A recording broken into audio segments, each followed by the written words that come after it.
Yeah. Neil Cavuto.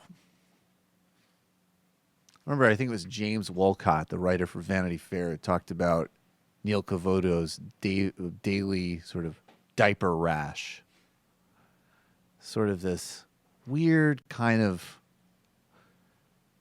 babyish emoting. Like this kind of like odd fusion of like childish petulance and like a middle-aged guy that's so sort of lazy and cynical that he won't even take the assistant coaching job at his kid's soccer team because he doesn't want to do it. Neil Cavuto, in a nutshell for you. Well, last week he was talking with the Reverend Jesse Jackson.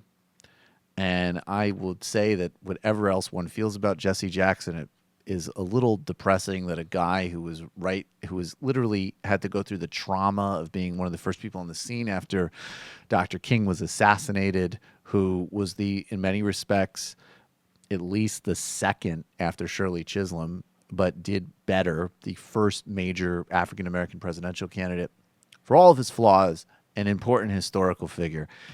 A little sad that he's on with Neil Cavuto on Fox Business talking about the police killings of African Americans. And just think of all of that history as well, Fox News rather. Think of all that history. Think of Jesse Jackson's complexity and who Neil Cavuto is. And when you think about that, you'll realize that this conversation went basically exactly to the place that you think it would go. Let's take a look. Or a listen. Suspend due process. Would you arrest, Reverend, those who got so violent that they set fire to vehicles, they set fire to retail establishments, they broke in and looted those establishments? Would you say you are disgracing the message of Dr. King, and I will not support that behavior? Well, you disgrace the message of Dr. King, you don't do justice and love mercy. I mean, don't pull Dr. King, make him a cover for That's not what I asked. Would you say that's no, you went one step too far there? But Dr. King, looking at the riot in L.A., said when it hits that point, it's extreme. He said the voices of the unheard, that's people lose it at some point in time. People can. So you condone their losing and justify what they did. Can you imagine for a moment if we had this many black police shooting white folk in the back? What would your response be? No. It would be the same. No, you're not telling me. Reverend, you're not telling the truth. Many black police shooting white folk in the back. You were an apostle of Martin Luther King, who advocated peaceful protests. You are justifying what happened last night. When a lot of those people went way beyond. I still advocate peaceful protests. You didn't quite answer my question. Say, if this many whites have been shot by blacks in the back, what would be the response? I wouldn't break into Macy's. I wouldn't break into any store. I would peacefully protest my rage, as is my right as an American.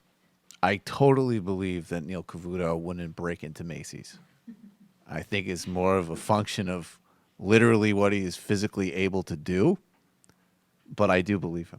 I would love to see Neil Cavuto try to break into Macy's. Yes, in fact, I would like to set up a special Neil Cavuto riot exemption, and we could do an experiment and see if somehow he could get through.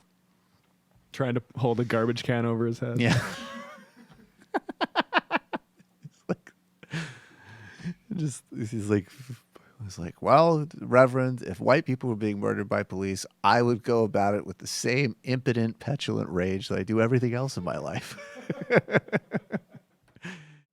Hey, folks, Sam Seder here. I just got back from a company-wide meeting. Accounting is really coming down on me hard. We need to get to 100,000 subscribers as soon as possible.